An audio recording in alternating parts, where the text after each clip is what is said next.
All right, good evening, ladies and gentlemen.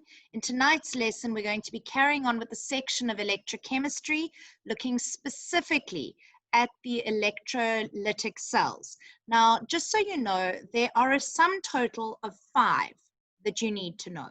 You may, if you go through past papers, find that there are variations of each of those 5, but I typically find that you can identify which of the 5 you're dealing with. And if you've memorized or understand what's going on well enough, you can apply it just by knowing the 5 that I'm about to go over now. I usually find that to go over 3 of them takes an hour. So I usually do 3 in one lesson and 3 in another. But since we've got about an hour and a half this evening, we should manage to get through all 5 of them this evening. That's my plan. And then when I see you again later on in the week on Thursday, we'll then spend our extra little bit of time actually seeing how we apply them and which of the 5 we're getting asked about in each of the questions. Sometimes they do unusual things where it's the same, but it looks different, and you need to get used to, I guess, recognizing what you're dealing with. All right, so without any further ado, we're going to jump to looking at the first of these. Now, I've actually set this up here so that I can see the redox potential table, so that as we're doing each of them, I will be able to show you where the equations that I'm referring to are on this table. So that's why you'll see it down the one side. Okay, and then on the right-hand side, there's everything that I'm going to be writing on. Okay, so let me just quickly get all of the things I need to write on out. Okay, so the first example that we're going to be looking at is the electrolysis of copper chloride. Now, please note, I should actually say that this is dealing with electrolysis. They don't have to do copper chloride. They can change what compound we've got there, but the principle as to how it works will remain the same. So to give you an idea and to just actually break things backwards, we are talking in this specific section about electrolytic cells. Quickly doing a back pedal. Electrolytic, if we break up the word electrolytic, which comes from the same background as electrolysis, electro has to do with charge or electricity. And the word lysis means to break. So when we talk about electrolytic, we are using electricity to break. Using electricity, I often say, to force a non-spontaneous reaction to occur.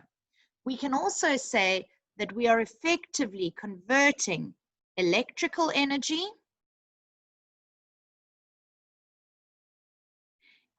into chemical or chemical potential energy.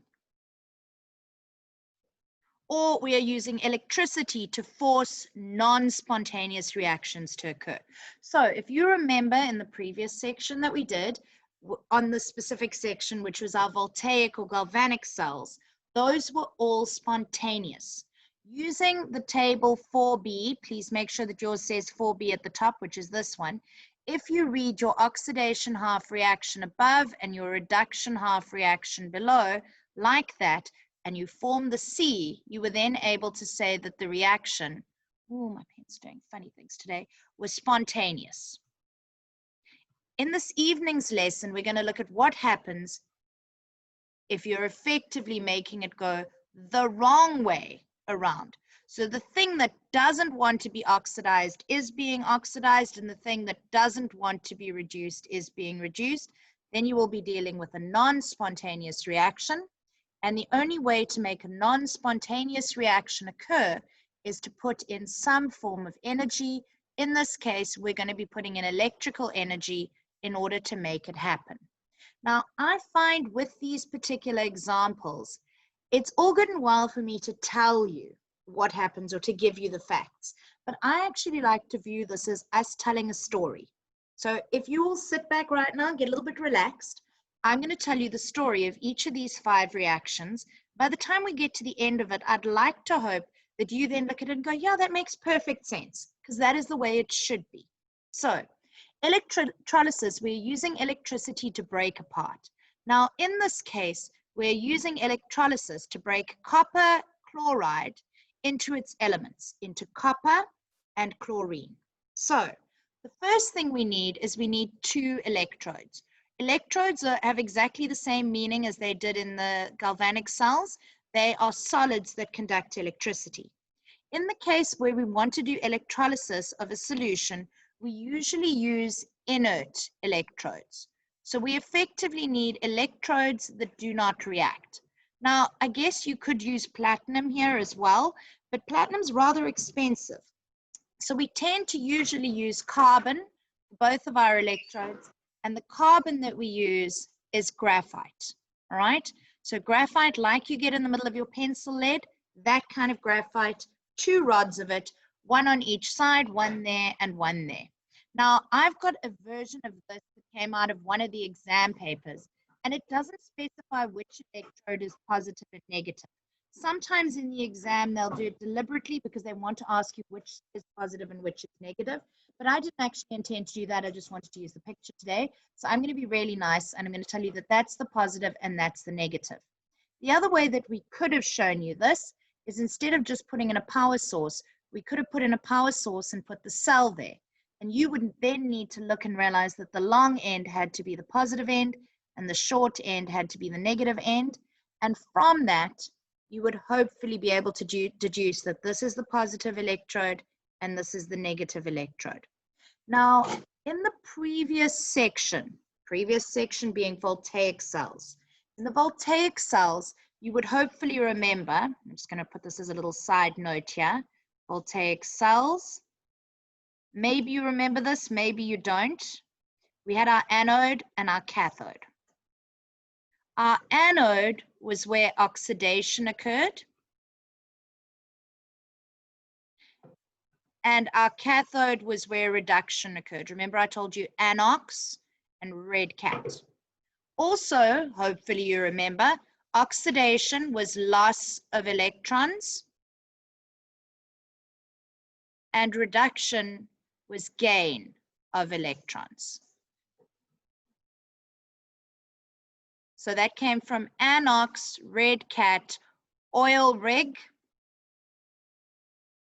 Oxidation is loss, reduction is gain. None of that has changed. All of that still applies with electrolytic cells. What has changed is with voltaic, the anode was negative and the cathode was positive. When we do electrolytic, you're going to see here, but I'm going to prove it to you. I'm not going to force you to just believe it, that what happens is that everything swaps around. Voltaic, anode is negative. Electrolytic, anode is positive. And in the case of electrolytic, your cathode is negative. So let's go back to our picture over here. We have a power source, and from the terminals of the battery, if they give them to you, you can deduce that that is positive and that is negative. Both the electrodes are carbon, and inside the solution, we have an aqueous solution. Aqueous means that it's dissolved in water of concentrated copper chloride. All that the concentrated means is that there's lots of copper chloride versus water.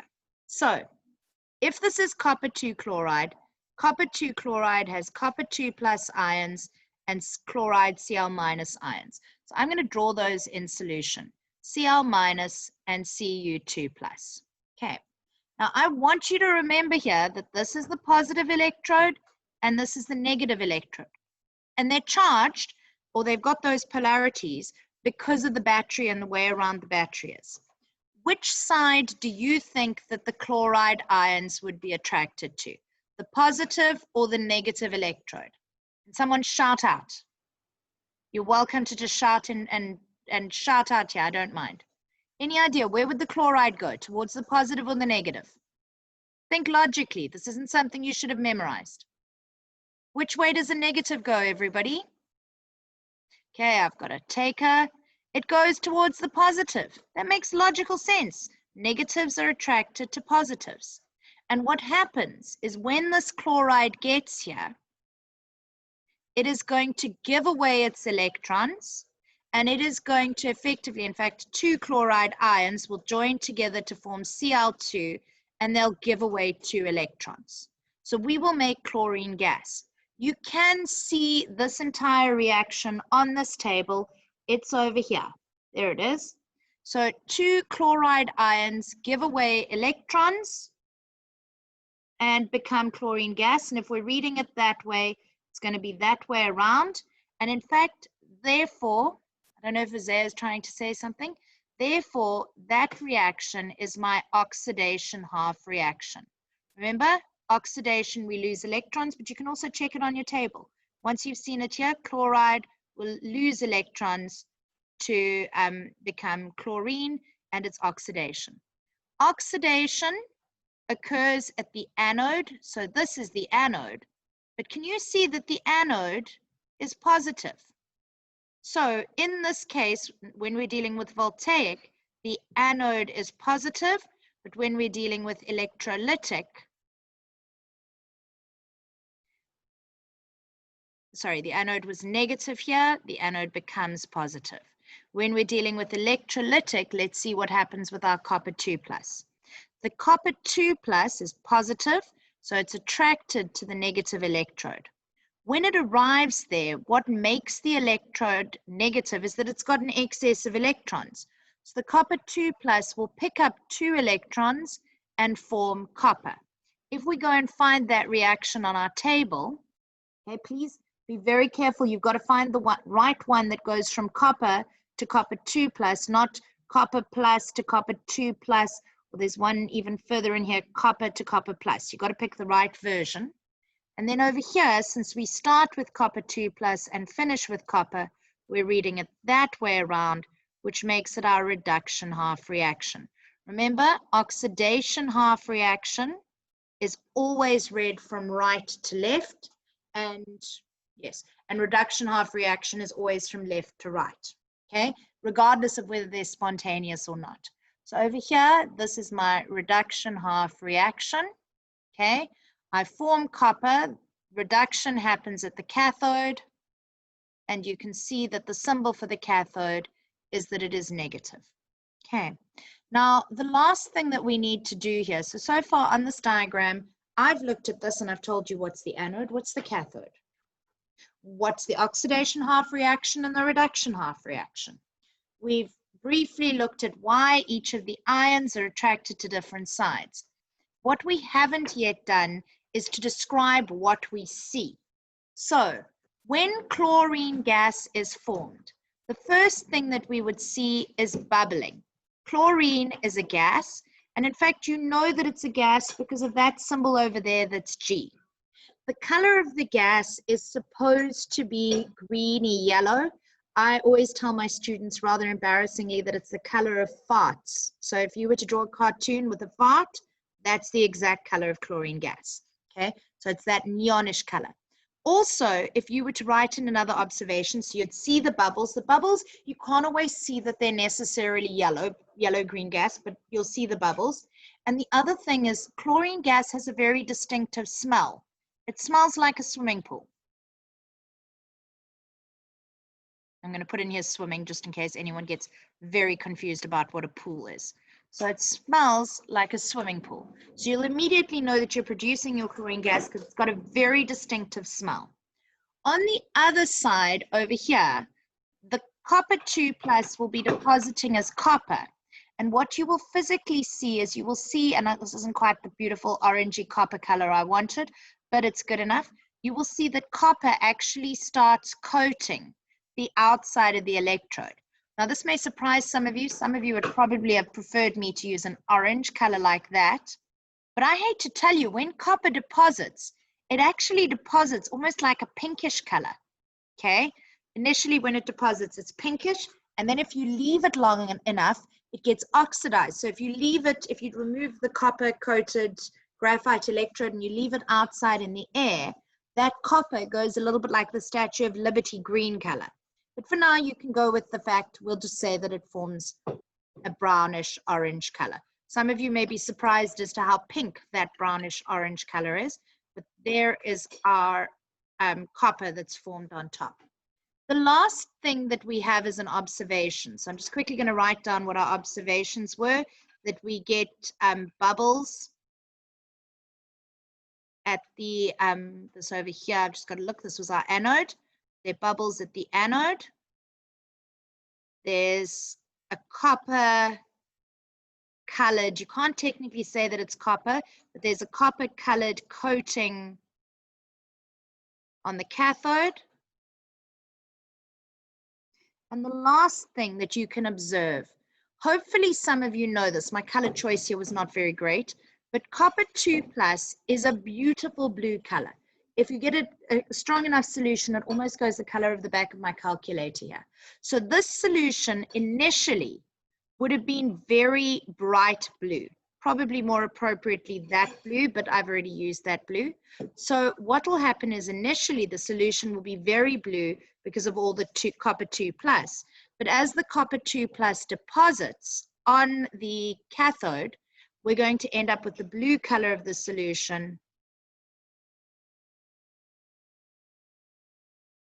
becomes clear.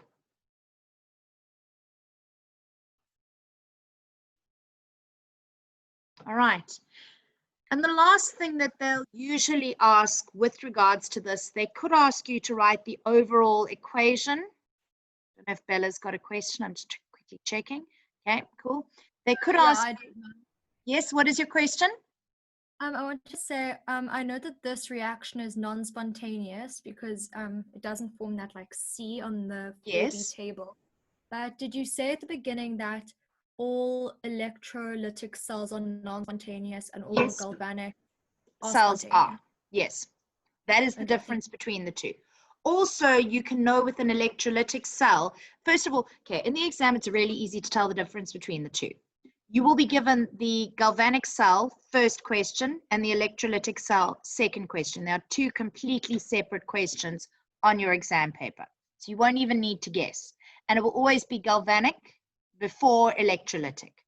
But just in case you're not thinking, as many of you do in the final exam, you can also go with electrolytic cell has a power supply. And in an electrolytic cell, with only one minor exception, everything happens in one container. With your voltaic cells, you hopefully remember that we had two half cells that were kept separate and that needed a salt bridge to finish the circuit. So there are a lot of very key differences between the two.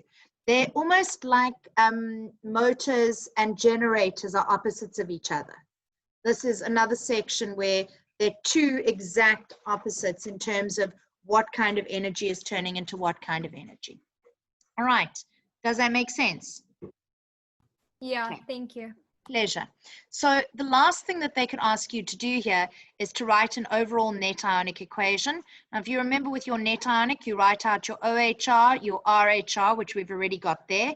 You check that you've got the same number of electrons for both, which we do. And then you just write down everything before the arrow and everything after the arrow. I'm going to assume some of you are a little bit rusty on this, so I'm just quickly going to redo it for you. So here is my 2Cl minus goes to Cl2 plus 2 electrons. I've just rewritten that equation. Here is my RHR, reduction half reaction, which is copper 2 plus picks up 2 electrons and goes to copper. Now here, I'm going to write everything before the arrow first.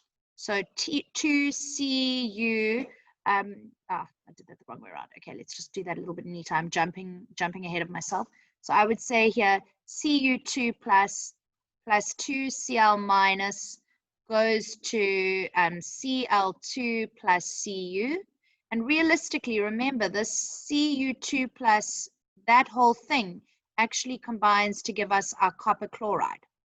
Okay, so instead of writing Cu2 plus and 2Cl minus, I could instead, probably more correctly, although in another line if I had space, write there CuCl2. Copper chloride, which is aqueous, breaks down to produce, or electrolytically is broken down to produce our chlorine gas and our solid copper. We usually do not expect you to put in the state symbols, so whether it's aqueous, gas, or solid, but it's not a bad thing to be able to do that. Does this make sense to everybody? Okay, so at this point, I'm just quickly going to ask you, does it make sense? I'm going to quickly pause my sharing so that I can just see all of you at the same time. Can I double check? Does this make sense to everybody? Yeah, good, good, good. Okay, fantastic. I'm glad that it makes sense to all of you. Brilliant. Okay, So that was the very first of our electrolytic cells. Now, just to make sure that I don't leave you all doing silly things later. Oh, I need to stop resharing. There we go. Can I ask everybody right now to just take a screenshot if you need to, because I'm about to clear it all. I want to point out to you a couple of really important things that I feel should be emphasized here. Okay. The first thing that should be emphasized here is that when we're dealing with copper chloride and 2 carbon electrodes, we're dealing with electrolysis of copper chloride. You're going to see an almost identical reaction, not the next one that I do, but number 3. So this is number 1. Please, there is no importance to the numbers, but I'm just pointing out to you that the third one I'm going to do is going to look identical to this. It's going to have copper chloride, but instead of having carbon, I'm going to have different electrodes, and therefore we get a completely different reaction. And you need to notice the difference between those two.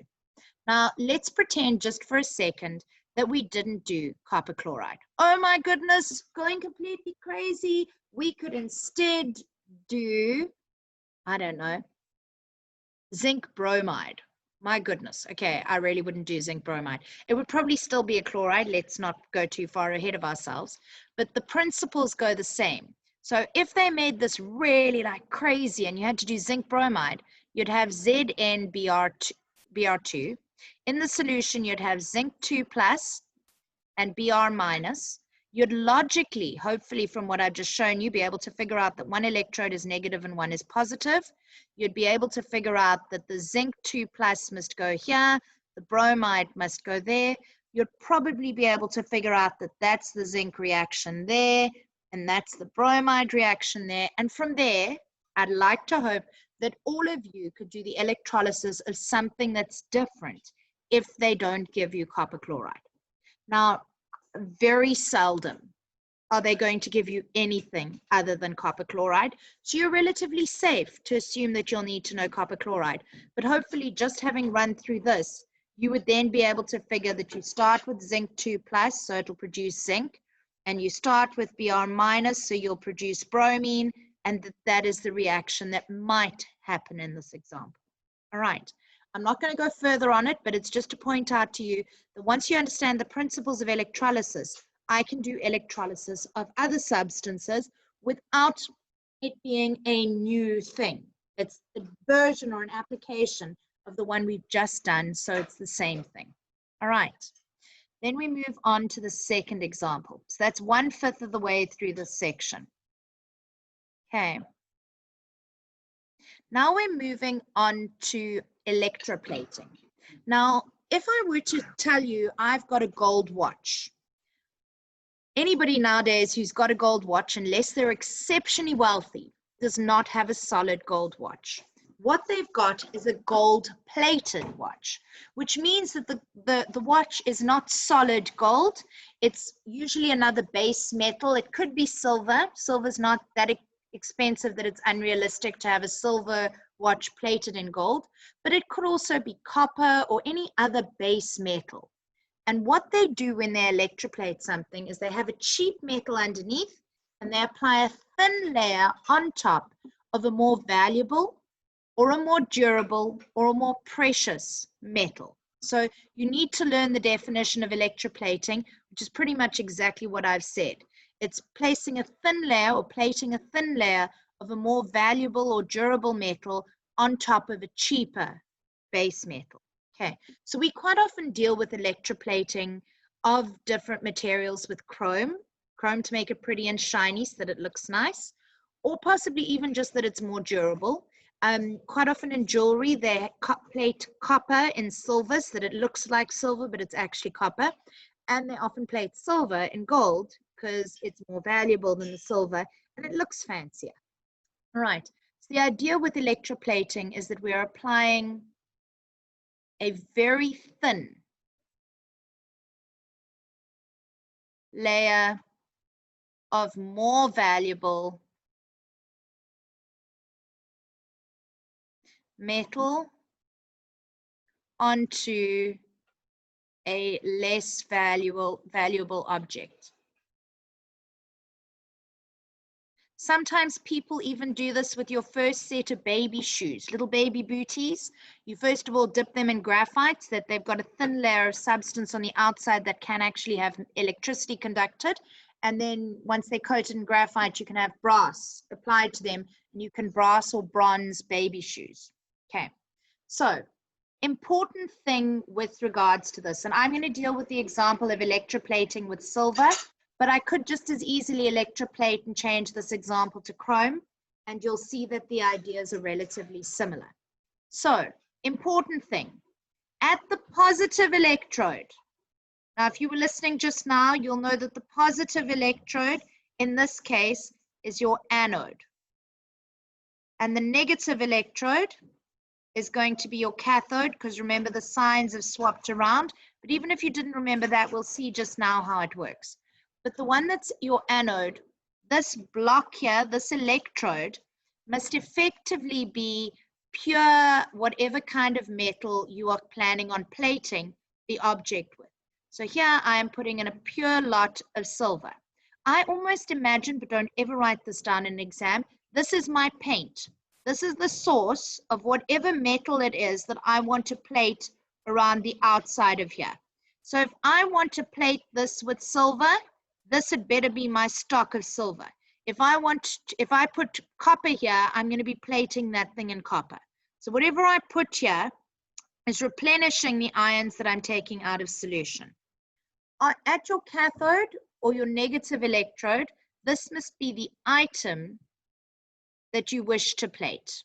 You wish to electroplate. Okay, so in this case, it's a spoon, but it could be a spoon, it could be a casing for a watch. The reason I don't say a watch, but a casing for a watch is that that little mechanism inside the watch doesn't like water, and this is an aqueous solution usually, and it gets very messy. So you wouldn't yet have your glass on the front of your watch or anything. It would just be the metal casing that you'd attach there. Okay, I've seen versions of this where there's literally like a ring that's attached here, usually not very beautifully drawn, but the idea is something that we're going to electroplate. And this little arrow here tells us that the substance here is our electrolyte. Now, because we want to plate this object in silver, we must put pure silver here, and whatever metal we want to plate, we must have an electrolyte containing those ions. So here, my electrolyte must contain Ag+. There is only one silver salt that is soluble, and in this case, it's silver nitrate, okay? Silver chloride, bromide, iodide forms a precipitate. It will not dissolve in solution, so you will not be able to make an electrolyte, and it will not work. So what happens over here, quite simply, the silver plus ions are going to be attracted to the cathode. Positive, attracted towards negative. What happens when they get there is that the Ag plus will pick up an electron, because there are lots of extra electrons on a negative, and they'll turn into solid silver. That solid silver, I don't really have a nice silver, so I'm going to have to do it blue. That solid silver will form a thin coat, a couple of 100 atoms thick, maybe even less, depending on how long you leave it, a thin layer of silver the whole way over here. You can often tell if something is silver plated because the longer you use it, the thinner that layer gets. It gets worn away. Eventually, you can actually see gaps in it. It is possible then to replate, but you can see the idea. So over here at our cathode, going back to that, we have silver plus ions from solution picking up an electron and depositing as solid silver. Okay. This, please note, happens at our cathode. So this is our reduction happening at our cathode. So at our cathode, if we look over here, it is this equation over there.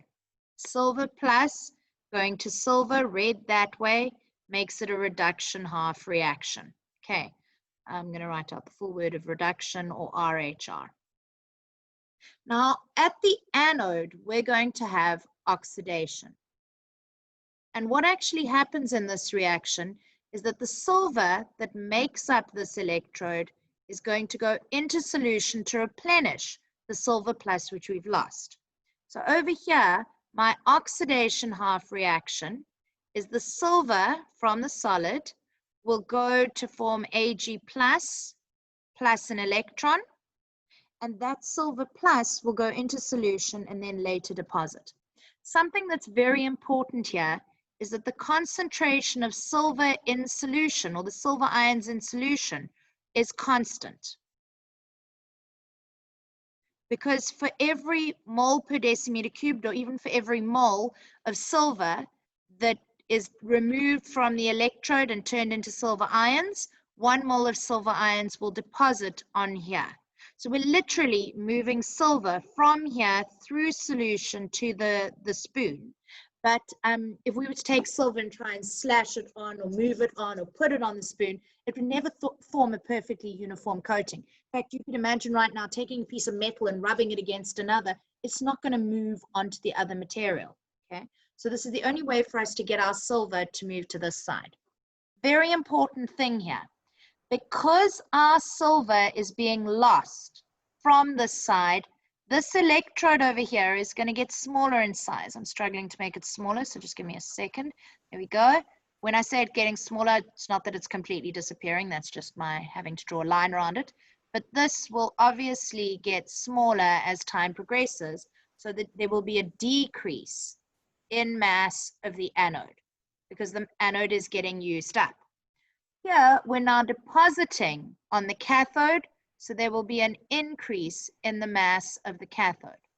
I have recently seen questions which links this section to moles, where they actually give you the mass difference and ask you how many electrons were deposited and all sorts of other questions like that.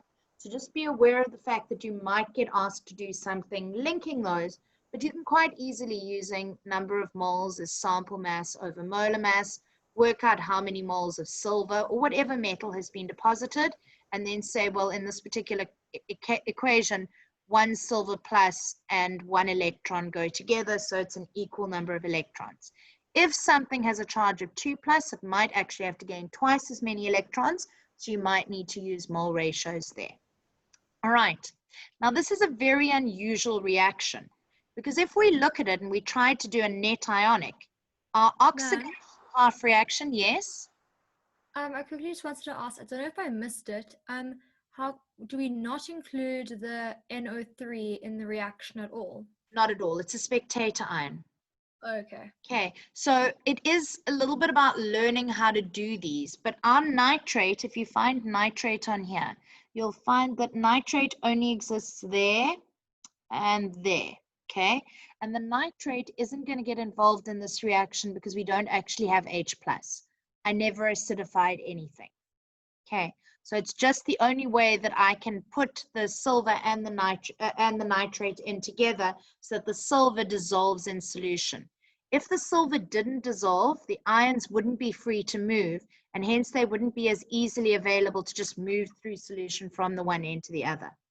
It is possible with this particular reaction that you could do it, starting with just water here, and slowly but surely produce silver.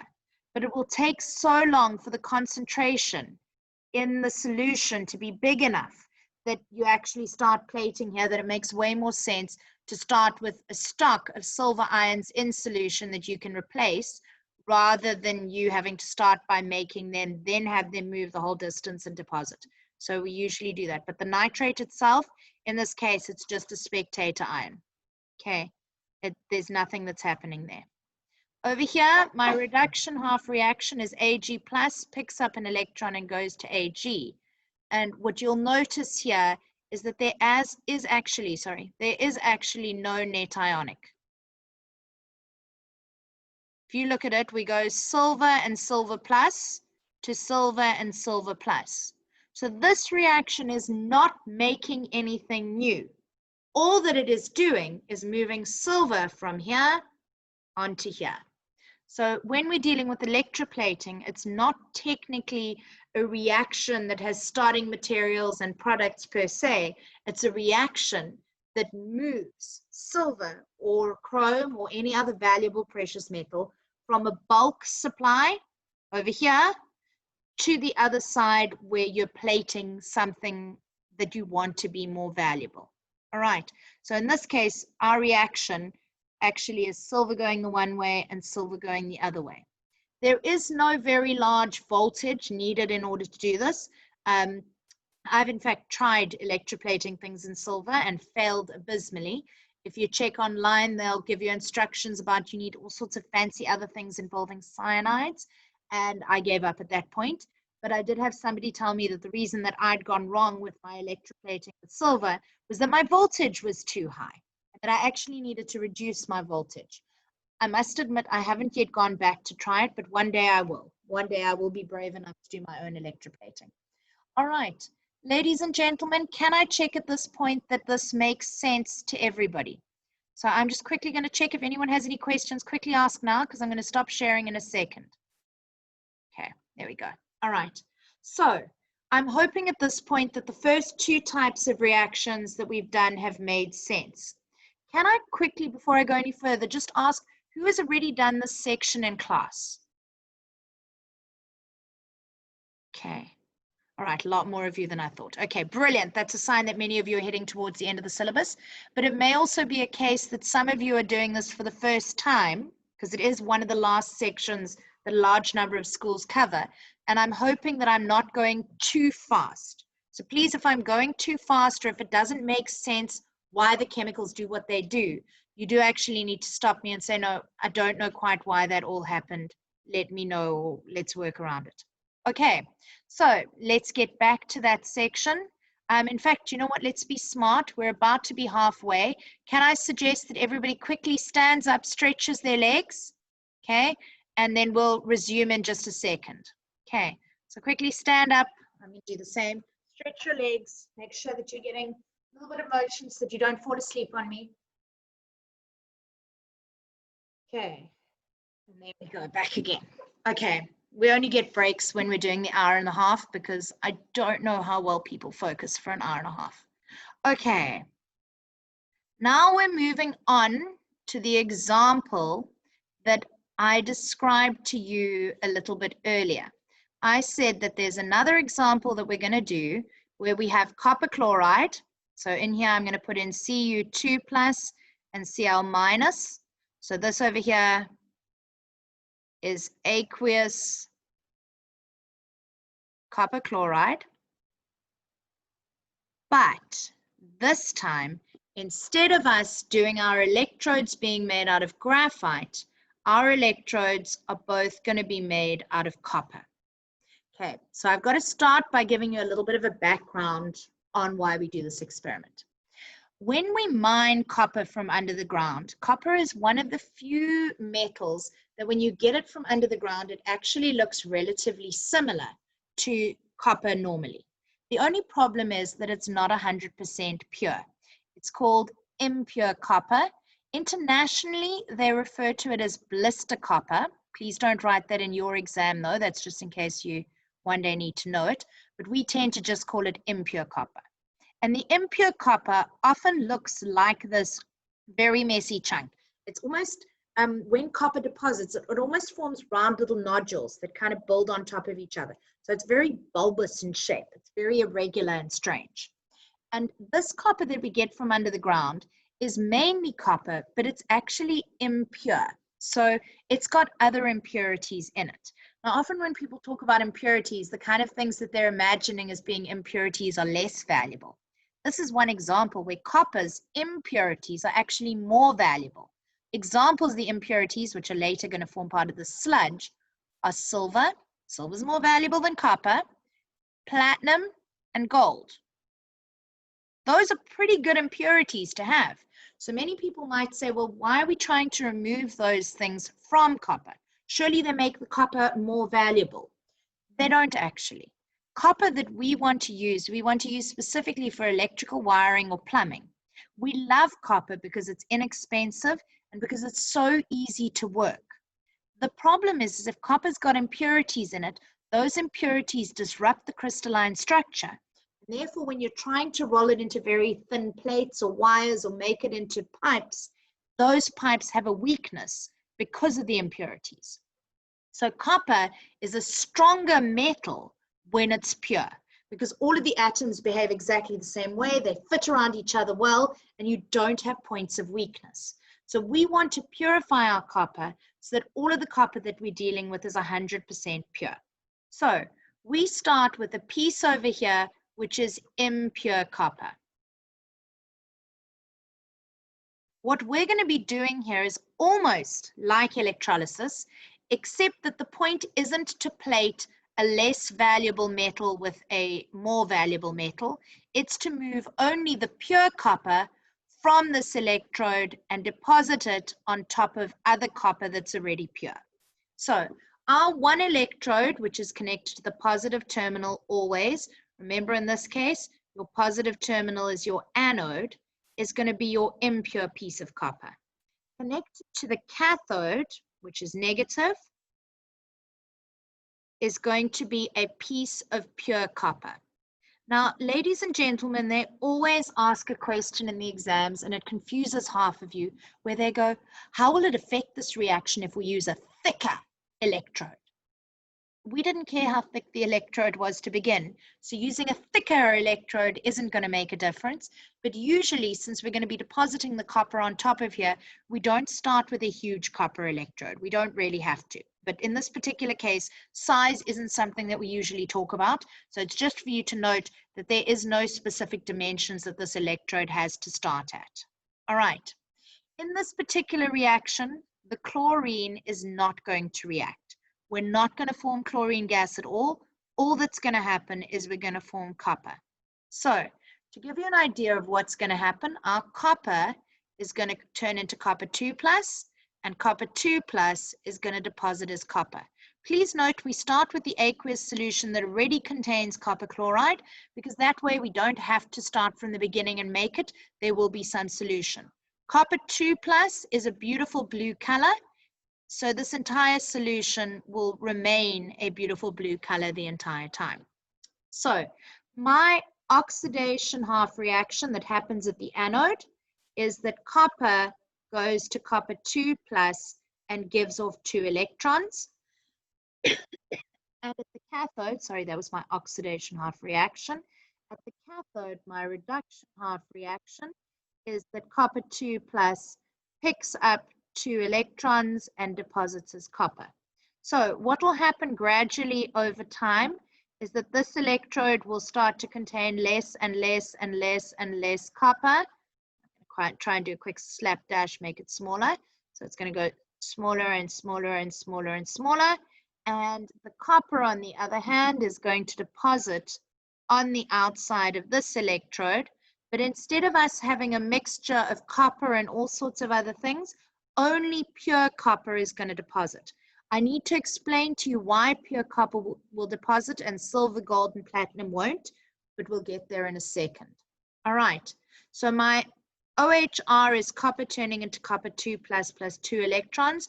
My RHR is copper 2+ picking up 2 electrons and turning into copper. This electrode will decrease in mass because it's effectively getting used up, and this electrode will increase in mass. And what will effectively happen is that only the pure copper will be transported from the impure copper electrode through the solution to deposit on the pure copper electrode. And then once this is bulked up enough, we remove it and we put in a new electrode, and we go and take and melt and roll down our pure copper and use it for whatever we intend to use the copper for. All right. Going back to everything else that happens. So in here, because the OHR and the RHR are the same reaction, we have no net ionic equation. I don't know what's happening there. No net ionic equation, because we are not yet making anything that's brand new. I just suddenly realized I don't have my... James, can you quickly plug me in? Sorry, just suddenly realized I'm not going to have power for very much longer. Someone doesn't plug me in. And we're going to quickly look at why the other things don't react. So the first thing that you need to know is silver, gold, and platinum usually exist as the solid forms. Okay, so they are not going to be ions when we find them, just like copper is found as a solid and it doesn't really like to form too many complexes and compounds, there's the same. Okay. All right. Yes, it looks like it is. So over here, we're going to have the silver. Gold is not on this list, and platinum. So the question may be, why is it that the copper can turn into copper 2+ and therefore go through solution to deposit? Well, if we look at these, all of these are on the right-hand side, which means that they are reducing agents. Okay? Anything that you find on the right-hand side here is a reducing agent because it's going to be oxidized. If you look at this arrow pointing upwards, it says that the higher up on the right-hand side, the stronger a reducing agent. So in this case, copper is a stronger reducing agent than silver, which is your Ag, gold, which isn't on the list, but you can just trust me, Au, and platinum, which is Pt, and therefore it is selectively oxidized to Cu2+. These valuable metals here that couldn't in fact react and turn into ions are solids that then fall to the bottom and they form a slurry, okay, or a slush. I think the terminology is a slush, but effectively they form a solid mass at the bottom and they do not react. And we're very smart. This is an incredibly valuable solid mass. So what we will do at the end of the reaction is we'll clear it out and we'll send it off for further electrorefining or further refining, where we separate the gold, the silver, and the platinum, and then we package those and sell them off separately. All right, so those are the other things that react. In this particular case, just to explain to you why the Cl- wouldn't react, okay? If you look over here and you see Cl- and you see the fact that we've got copper, copper is a better, same exact reason. Copper is a better reducing agent than chloride. Therefore, copper will be selectively oxidized to copper 2+. All right. Is this a precipitation reaction? No. I just say that it's an electrolytic reaction. I don't know if you're referring to this bit as being a precipitation reaction. Precipitation refers to when you take the ions and two ions that are soluble on their own, combine together and then become an insoluble solid. So these aren't a precipitate in the sense that it's two things that were soluble that become insoluble when they bond or when they complex and therefore form a solid. This is us dealing with things that were solid impurities in here, which then can't dissolve in solution, which are then just left as solid impurities and they fall to the bottom. So no, just to answer the question, I would not say that this is a precipitation reaction. All right. Is everybody good with this so far? Okay, so this is your purification of impure copper. Please remember the very first reaction we did was almost identical, but since it had carbon here, it could not have carbon turn into copper 2+, which is why instead the chloride ions went to the electrode and formed bubbles. Because if you didn't have this copper to react, then the chloride would react. All right, but here technically as soon as we've got the copper is a better reducing agent and therefore it will be selectively oxidized. All right, so the copper that we produce and that we, I guess, purify and then use from this reaction is used in a large range of industrial applications. Okay, please take a photograph if you need to. I'm just going to quickly stop sharing and then we'll get back. Any questions from anyone on this? Any questions? Is everybody happy? Okay, brilliant. Let's keep going. We've got 2 more to do and I'm hoping that we'll manage to get through both I have a sneaky suspicion we may be a bit short on time because the last two are biggies, but they're also goodies. So hopefully we'll manage to get through them comfortably. All right. So we're going to start with the extraction of aluminium. Now, when we talk about extraction of aluminium, aluminium is quite as simple to deal with as our copper was. So when we got copper from under the ground, the copper was pretty much almost pure copper with a little bit of impurities that were also metals. In the case of aluminium, aluminium is totally different. The aluminium that we get in South Africa doesn't actually come from South Africa. It is found in an ore called bauxite. And the bauxite that we use in South Africa doesn't come from South Africa. We get it from Australia. Australia has bauxite reserves, and they mine bauxite, and then they send giant chunks of rock, bauxite rock, from Australia to South Africa. The port that is closest to Australia in South Africa that they're then deposited at is at Richards Bay. And at Richards Bay in South Africa, we've got a refinery where we extract the aluminium and we use it. Okay, so years and years ago, it was part of a job creation or work creation thing that Richards Bay became the site where we would get aluminium, extract the aluminium, and then produce and use the aluminium. But it is part of your exam questions that they can ask you, what is the name of the ore and where do we get the ore from? Now, this bauxite contains a whole bunch of other things, okay? But what we're going to do is we're going to care about only one part of it, which is the Al2O3. So inside the bauxite, you crush it down. You'll discover in the very next example that I do, we treat it with sodium hydroxide. Don't ask me how, it's just one of the steps we do. And we get out our aluminium oxide. Aluminium oxide, you usually just call it aluminium oxide, but some people call it alumina. Okay, so just so you know, that is another name for it, but it is typically just aluminium oxide.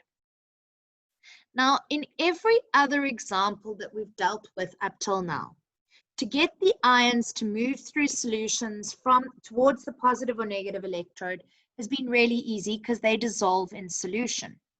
We have a problem.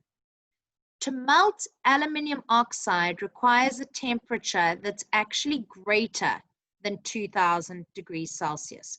So it's more than 2000 degrees Celsius. Aluminium oxide does not dissolve in water. So it doesn't dissolve in water, and the only way that we can get the aluminium 3+ and the O2- to split apart from each other and be able to move is if we heat it to a temperature of 2000 degrees, which is ridiculous. Huge amounts of energy are required for that. What we've discovered, we being science, is that if you mix your alumina, your aluminium oxide, with cryolite, cryolite has the formula Na3Al(F6). If we mix the aluminium oxide with cryolite, the melting point drops from 2000 degrees to just about 1000 degrees. So what we do, because the melting point is so high, is we mix or dissolve it with cryolite to reduce the melting point, Ampere's melting point, to about 1000 degrees Celsius. That halves the temperature required to keep it molten. Molten means runny or liquid, and therefore it halves the electricity bill, which is a very good thing when it requires huge temperatures like that. So the first thing that you need to know is, in this particular example, our electrolyte, this is our electrolyte, it's purified aluminium oxide dissolved in molten cryolite. I'm just going to make a little note here that that is our electrolyte. We also have a little bit of a different setup in our extraction of aluminium. Positive and negative electrodes are not things that get stuck in this time. We have very different electrodes. So the first thing is that the entire walls of the container are made out of iron, and those form your negative electrode, which is your cathode. So the cathode is the actual outside container.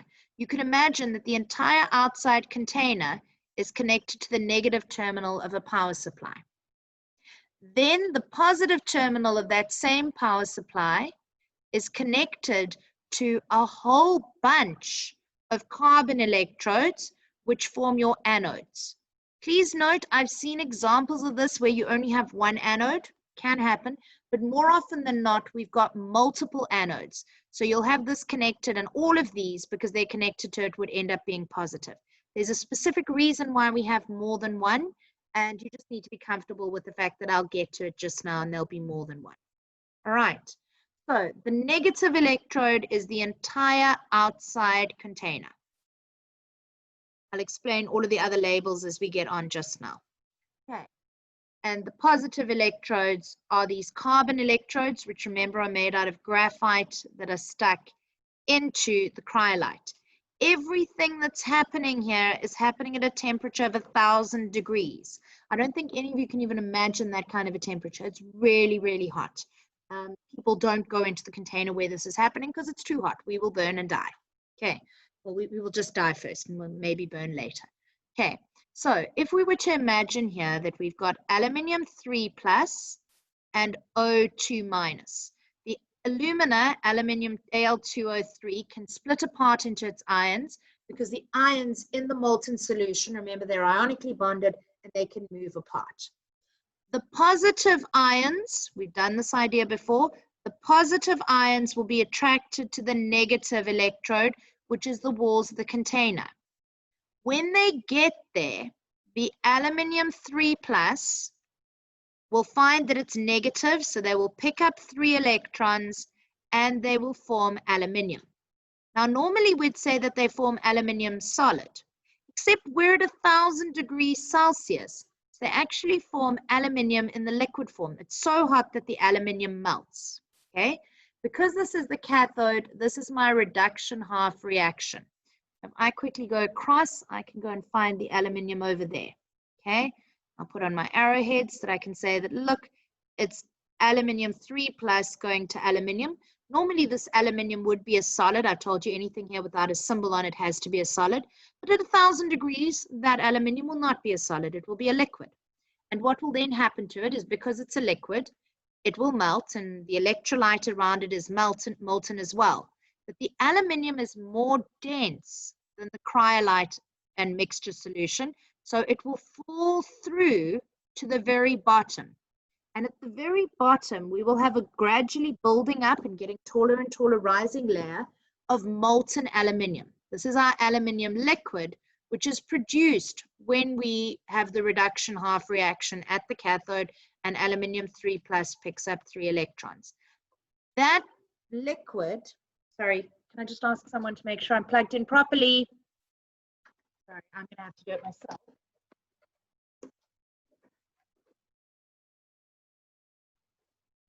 There we go. Apologies there. Okay. Sorry, we went through all of the trouble of plugging it in and it wasn't on after all of that. Okay, so let's carry on here. Our aluminium liquid goes to the bottom, and what we usually do, we'll have a tap on the end here. It isn't just a continuous drain, so you don't want to drain it out too fast. But the aluminium will flow out through here, and we will collect pure aluminium on the outside. Later it'll cool down and it'll turn into a solid, but we initially started off with it being molten. Then we come to the question of what happens to the O2-, okay? So the oxide ion goes to the positive electrode, either of them. When it goes to our anode, we're going to have our oxidation half reaction. And what effectively is going to happen, let me just quickly see, this reaction is not on this list. Sorry, oxygen, I always have to remind myself, isn't here. So what we have is O2- is going to form oxygen. We need 2 of them. So 2 oxide ions form a diatomic oxygen molecule, and they give off 4 electrons. Okay, so if we were to go and do our net ionic, our oxidation half reaction, which isn't on the list, very important, this one you've got to memorize, you've got to memorize or just be able to figure it out each time, is 2O2- goes to produce O2 plus 4 electrons. My reduction half reaction is that aluminium 3+ picks up 3 electrons and forms aluminium solid. Now, to do my net ionic, I have to first of all start off, as you always do with net ionic, getting the same number of electrons. So here, this is going to be times by 3 to get 12 electrons, and this is going to be times by 4 to get 12 electrons. I personally find that it helps if I actually change it on here. So this will become 6, that will become 3, this will become 12, this will become 4, this will become 12, this will become 4, and then you add the two together. So you're going to have 6O2 minus plus 4Al3 plus going to produce 3O2 plus 4Al. It doesn't matter which order you write them in. Please remember that these would have come from aluminium oxide. So we're actually going to combine them again to make it Al2O3. If you've got 2 oxides and 3 of them go to, 6 oxides, and 3 of them go to a molecule, you're going to have 2. So 2 times 3 gives me my 6, and 2 times 2 gives me my 4. And there you can see overall, that is the full reaction of what happens. Now we've got to ask ourselves, why didn't the other things react? So let's see what we've got in solution. We've got the aluminium 3 plus, we've got the oxide, which I can't show you. And then we've also got sodium, Na plus over there. We've also got aluminium, which is, okay, aluminium's again the same. And then lastly, we've got fluoride, which is F minus. So the real question here is, why is it that the oxygen, which we can't find on our table, is the thing that is going to be, I've just got to find this the right place, the oxygen is going to be oxidized, and why is it that the aluminium is going to be reduced? So why are those two specific substances oxidized and reduced when we've actually got sodium and fluorine also in solution? So remember, anything on the left-hand side is going to be an oxidizing agent. The further down you go, the better they are. So if you look here, aluminium 3 plus is a better oxidizing agent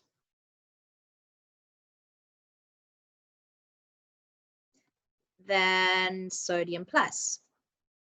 Since it is a better oxidizing agent, it will therefore be selectively reduced.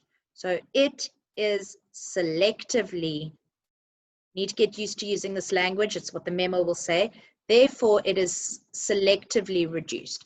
That is why aluminium reacts and the sodium just sits in solution and does nothing. Why is it that the oxide turns into oxygen and not the fluoride? Well, if you look on this table, fluorine is on the right-hand side, so it can only be a reducing agent. Reducing agents increase or become better as we go up the table. Fluorine is right at the bottom. So I don't know what I'm writing there. So what I can say here is that F minus fluoride is a very weak reducing agent. I can therefore assume that oxide is a stronger reducing agent. You could even just jump to oxide is a stronger reducing agent. And therefore, it is selectively oxidized. I'm going to see if it lets me write right across the page. It does. Fantastic.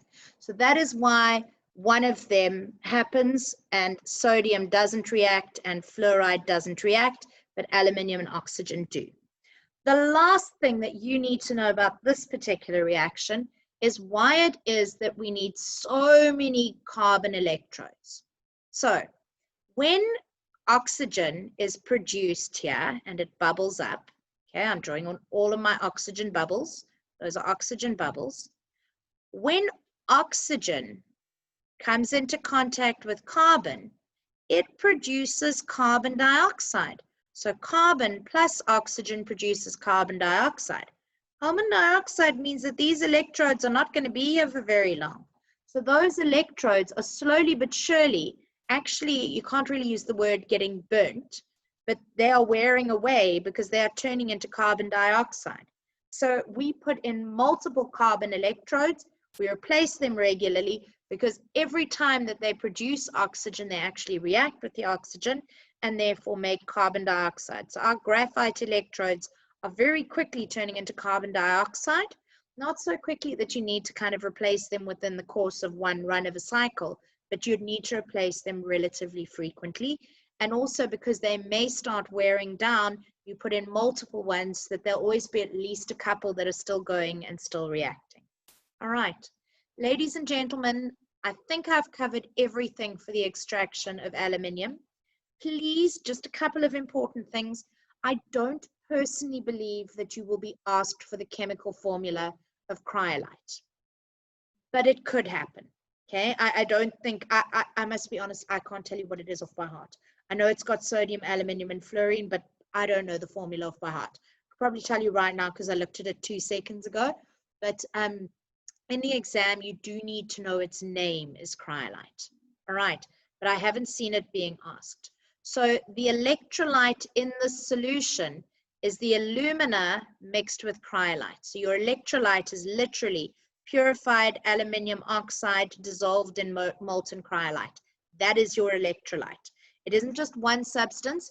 We could melt down just the alumina, the aluminium oxide, but it would have a melting point of 2000 degrees. So we instead mix it with the cryolite to get the temperature down to 1000 degrees. Okay, any other questions from anybody else? Okay, that was just a thank you. Any other questions before I clear everything? Okay, please can I ask you at this point to take a screenshot? Now, just so you have an idea the kind of questions that they might ask. They wouldn't give you the full story that I've given you. They'd give you the picture and they might tell you that it's aluminium, okay, and that it's the extraction of aluminium. Then they could ask you to identify what's the oxidation half reaction or the reduction half reaction. They could ask you to tell them what is the anode and what is the cathode, or which reaction occurs at the anode and the cathode. They very frequently will ask you one of these two here, as in why doesn't the fluoride act, why doesn't the aluminium react? They can ask you why do we add cryolite? They can ask you all sorts of different things. They can ask you for the net ionic equation, but usually the things that they ask you are kind of limited to the content that I've just discussed, which is why you'll often find that with this section, it's a lot of recall. It's memorizing and regurgitating facts rather than having to start from scratch and figure out how they work. So with this section, I almost feel like most of your work is already done if you've studied. I always find that my students that haven't studied are the ones that I worry about because they don't know what they're doing. Okay, now for some reason this thing has gone and shifted itself and the picture is very far from the topic, but it's all right because there's a bit of stuff that I need to discuss with you first. So when your parents were at school, they didn't ever learn a section called the fertilizer industry, which is another section that we still got to cover. They learned it as inorganic chemistry, okay? And the chloralkali industry was a large portion of what they learned about, although they didn't learn this particular reaction, I don't think either. So I don't think the chloralkali industry was examined then. But one of the things that they would have learned about is what we did with the products from the chloralkali industry. So to give you an idea, the chloralkali is so named because we produce chlorine, and alkali because we produce sodium hydroxide. In fact, this reaction that we're about to look at does even one better. The products that we get from it are chlorine gas, hydrogen gas, didn't mention that, but I'll put it in there, hydrogen gas, and lastly, sodium hydroxide. Now, you do need to know the different uses for chlorine gas, hydrogen gas, and sodium hydroxide. There are a couple that you've in fact already come across. I would recommend for an exam know at least one use of each. Your teacher may have covered other ones with you. So I would say that chlorine gas can be used to purify drinking water. All of you know that. Can also be used in swimming pools, I guess, although not in its direct form. And then the other thing that we can use chlorine gas for is to make PVC. PVC is actually something you should have covered under organic chemistry, and PVC is a polymer that we use in pipes. It's polyvinyl chloride, and effectively, if I were to just draw its polymer, it has every second carbon has a chlorine, so it effectively would look like this, and it would repeat indefinitely, and when we draw polymers, we just draw it like that. So that over there is your PVC. So the reason they often refer to making PVC is it's something you've done in organic chemistry. Our hydrogen gas can be used to make margarine. Once again, also an organic chemistry reaction. If you start with anything that is an alkene and you add hydrogen to it in the presence of a platinum catalyst, you can produce an alkane. And that is the fundamental hydrogenation reaction. Please note, margarine is not made from ethane or ethene, but the principle is that you take long oils that have got double bonds in them, you hydrogenate them, and you produce fats. The difference, just for the record, between a fat and oil is that a fat is solid and an oil is liquid. Okay, and it's liquid because of these double bonds which change the structure. And instead of having chains that are very neat and organized and can be packed close together, the chains are, and this is a scientific term, they're kinky. The chains are kinky because they keep forming kinks in them and going all over the place. Therefore, you can't squash them close together, so they stay as an oil. Okay. Last thing, sodium hydroxide. Your sodium hydroxide is a common laboratory base. You can use it to make soap. Okay, a lot of you may have watched Fight Club like that, to make soap. And the other thing that you can use sodium hydroxide is to purify bauxite. So the same bauxite that we mentioned just recently, the bauxite that we used as our aluminium ore, same bauxite. All right, so in the chloralkali industry, there are actually 3 cells that we can use to get out this chlorine gas. However, the only one that I have ever seen examined is the membrane cell. So in fact, at my school, we don't even teach the other cells. The other cells, just so you know, are called the Mercury Cell and the diaphragm cell. And the reason we don't use the Mercury Cell is that it contains toxic mercury. And the reason that we don't do the diaphragm cell is that it contains toxic asbestos. Also, the membrane cell is cheaper and is more environmentally friendly.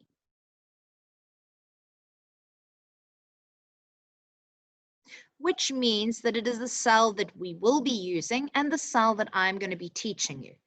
If you have already had someone teach you about the mercury and diaphragm cell in detail, that's wonderful for you. You now know more information than you possibly need to. If you go on to Siavula, you will see that they do examine both the mercury and the diaphragm cell.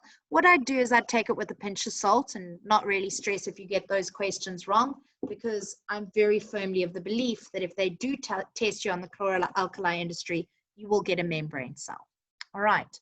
So without further ado, hopefully in the last 10 minutes, I am going to finish getting through the membrane cell. So, the membrane cell is the only one of the electrolytic cells where we actually split into 2 compartments. So you will notice that it's one compartment, everything can move around, sort of, but it can't necessarily pass through the cationic membrane. So cationic membrane separates 2 things, and only cations can pass through the cationic membrane. It does not allow anions to go through the membrane. The big reason it doesn't allow anions to go through the membrane is we don't want the chloride in this compartment going through and contaminating the sodium hydroxide that we're making. So to make sure that we get pure sodium hydroxide out the far side, we make sure that no chloride can pass through the membrane. So I'm going to start this over here and explain to you the first container, the first side, and then we'll move on to the other side. So at our input, we have a solution of saturated sodium chloride. This is also often referred to as brine. Brine is salt water. Sometimes people even call it saline solution or saline. All of those are the same thing, but it's very concentrated sodium chloride. In fact, not just concentrated, it's saturated. So you could imagine, and please, they don't really do this, but it's almost like taking seawater that only has the salt in the water, evaporating off quite a lot of the water, and you get a very concentrated sodium chloride solution. That means that our Na plus comes in and our Cl minus comes in. Because this electrode over here is the positive electrode, remember the positive electrode here becomes our anode. The ion that will be attracted to it is chloride.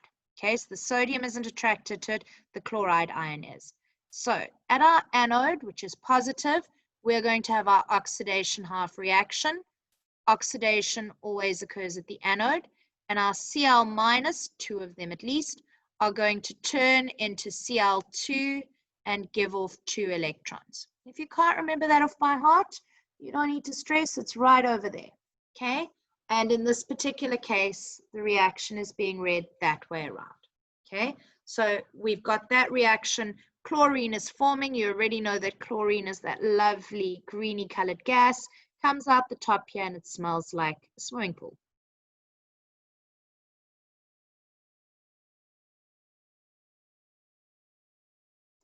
The sodium, on the other hand, gets attracted through the cationic membrane to the negative side. So this effectively, we call these compartments. This could be described as being the anode compartment. And this over here is the cathode compartment. And the two compartments, as I've mentioned, are separated by a cationic membrane that will only allow cations to pass through them. Okay, what's left here is depleted sodium chloride. So effectively, once you've taken out most of the sodium and most of the chlorine, depleted sodium chloride you can imagine as being a very dilute sodium chloride solution. Lots more water, lots less sodium chloride. Rather useful way to do reverse osmosis, if you ask me. If you want to get the pure water out of this reaction, you kind of can send it through here, and what comes out the other side is a lot more water than, and most of the salt has been removed. So when our sodium gets to this side, we actually have something unusual that happens. We have got water that gets pumped in here. Now, this is one of the rare occasions where the sodium isn't going to react. It isn't, warning you already. So over here, if you look, there's the reaction that involves sodium. But we are pumping in water specifically over here. So I'm going to go and see over there, we have got a reaction that involves water. Please be careful. Water appears in a couple of other reactions, I think, potentially. So don't confuse it with that one or that one or that one. There are a whole bunch of other waters that I don't want you to confuse it with. It's this one. You can often use a hint that you're going to be making hydrogen gas and you're going to be making hydroxide ions, which are your two other products. So the question here would be, why does the water get reduced and not the sodium? If you look at this, where these two are, you'll see that they're oxidizing agents because they're on the left-hand side. The lower down we go, the better their oxidizing ability. So what actually happens here is that water is a better oxidizing agent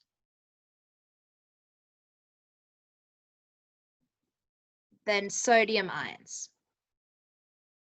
Therefore, it is selectively reduced.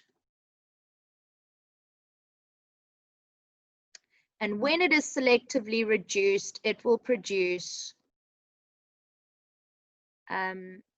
hydrogen gas and hydroxide ions. So over here, just make sure I put the arrow on so you can see which way around it is. This reaction isn't going to happen. The sodium just sits here. My reduction half reaction is going to be 2H2O, picks up 2 electrons and goes to form H2 plus 2OH minus.